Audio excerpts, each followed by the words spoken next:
you're ready. Hi, everyone. This is Michelle Gramoglia, the President and CEO here at Woodland Pond, and this is my weekly address for a Tuesday. Today is Tuesday, February 13th, 2024, and it is Fat Tuesday. Let's see what we've got here for my weekly address. First and foremost, as you can see, it did end up snowing a bit here in New Paltz, not quite as much as we expected.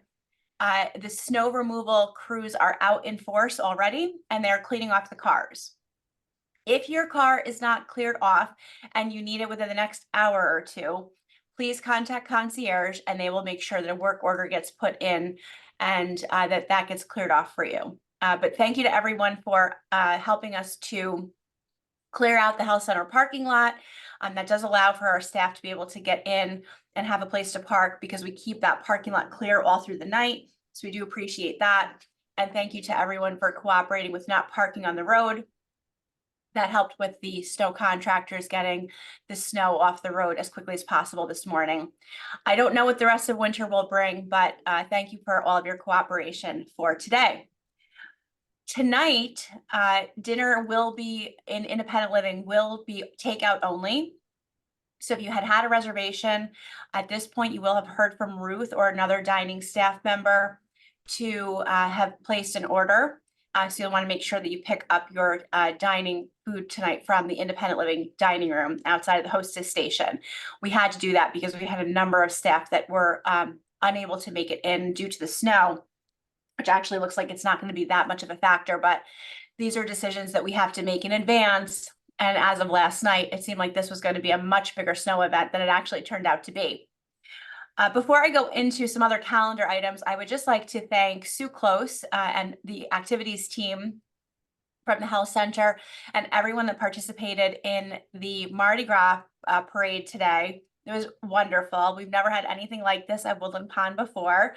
And if you missed it, you definitely missed out on some things. I'm sure that there were photos taken and so forth, but that did come through the whole community building and the health center around 10:30 to 11:30 today. Floats, masks, music, candy, beads. It was wonderful. So Sue and team, great job. And thank you so much to everyone that participated and cheered on our parade, folks. Tonight at 7:15, in the PAC, we will have our first bi-monthly theater night with Fred and Joe. There's information on that in your activities calendar and newsletter. So be sure to go ahead and join with that at 7:15 in the PAC. Tomorrow is Ash Wednesday, and we will have two opportunities for folks to receive ashes or participate in services tomorrow. Father Sal will administer ashes in the great room in the health center at 11 a.m. Father Sal is a Catholic priest, but obviously he's not checking licenses or anything or proof of being Catholic. So, anyone that wants to go to the health center great room and receive ashes tomorrow can do that at 11 a.m. And then at 11:15 in the game room, Pastor Tyler Jones and Lynn Mail will be performing or leading an Ash Wednesday service, and ash distribution will also be available at that 11:15 a.m. service or afterwards at in the game room.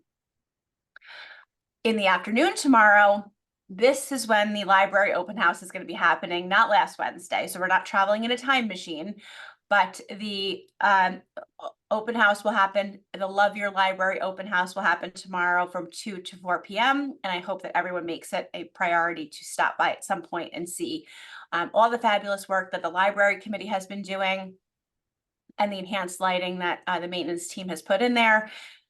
Please attend that open house. Thursday at 2 p.m. in the PAC, Council Connections will host Michelle Cacavano on behalf of ArtScope. So you're not going to want to miss that. Friday at 11:15 in the PAC, Adrian Hauk Malley's fourth grade class from Lenape School will be coming to share the personal narratives that they've written, and they can't wait to have some folks be there and ready to listen to them. So if you would like to see some fourth graders come and tell their personal narratives. This is a kind of intergenerational activity that we really liked to have here on campus for many years. Obviously, for a couple of years, we had to put a pause on these kinds of things. We're going to start really trying to integrate this kind of stuff back onto campus. So please do try to attend that on Friday at 11:15 in the PAC. And then the last calendar type reminder that I have is Friday at 3 p.m. in the PAC. We do have the Starlight Trio coming, and they will do some musical performance, a Valentine theme, simple melodies session. Don't forget, tomorrow is also Valentine's Day, in addition to it being Ash Wednesday.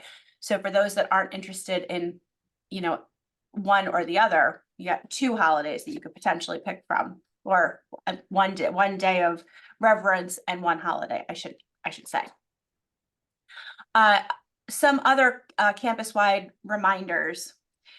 We have had a recent incident during an independent living housekeeping cleaning, where one of our housekeepers was accidentally stuck by a sharp or a needle that a resident was using for diabetes management.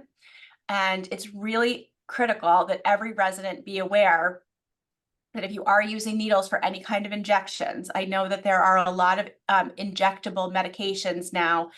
If you have to use any kind of a needle or a sharp for a finger stick or any kind of an injection, you absolutely have to be using a sharps container. And it can be an official sharps container, which are those red containers, the plastic lids and so forth. Or it can be, a jar with a pizza sauce jar, or spaghetti sauce jar, whatever, with a cap on it that you screw and unscrew. And once those get full, you can bring them down to Rob and Carrie in environmental services, and they can dispose of those for you. But sharps management and needle management is very, very important. We can't have any finger sticks. We can't have any accidental sticks. We don't want that to happen to you. We certainly don't want to have it happen to any staff members. So please do let us know if you need any assistance with sharps management. You can let Rob Dunn know that. He's at extension 5512, and he can help you out with that.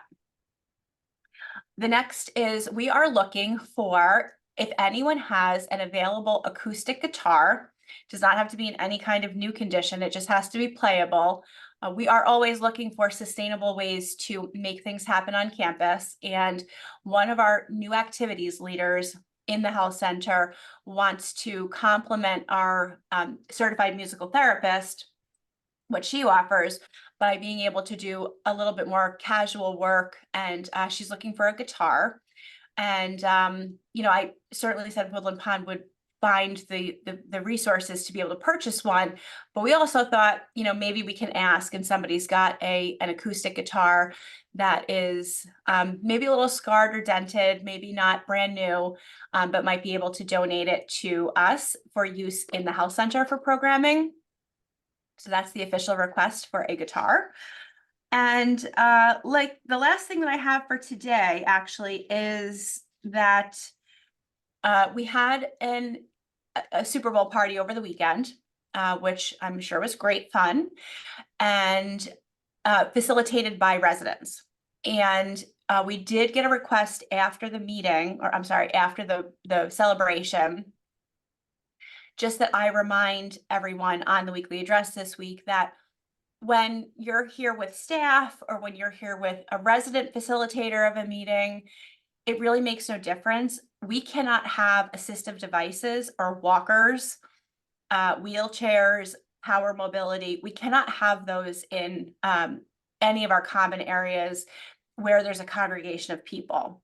And, it did become an issue at the Super Bowl party, from what I understand.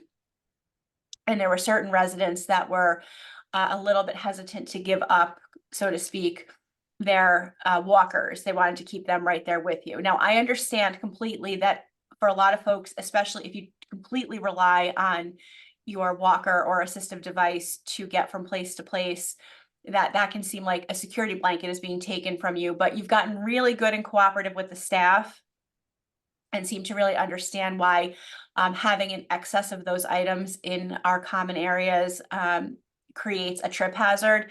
We're going to ask you to just be mindful of that when you're also around things that are being facilitated by residents, and the resident volunteers are asking to assist you to remove that item. In any event, whether it's a staff member that's asking you or a resident neighbor that's asking you, you will be able to get access to that device as long as you just flag someone down as soon as you need it. So it's not being taken from you. But these do create significant trip and fall hazards. So when we have a room full of people or a space full of people, we have to really be mindful of that. So please do help us with, mitigating the risk of those trips and falls by allowing staff or resident neighbors to remove the devices when you are seated there, and that would be greatly appreciated. That's it for today. Not a lot on the weekly address. I'm in for the rest of the week. You know where to find me, and I hope you all have a great day. Thanks.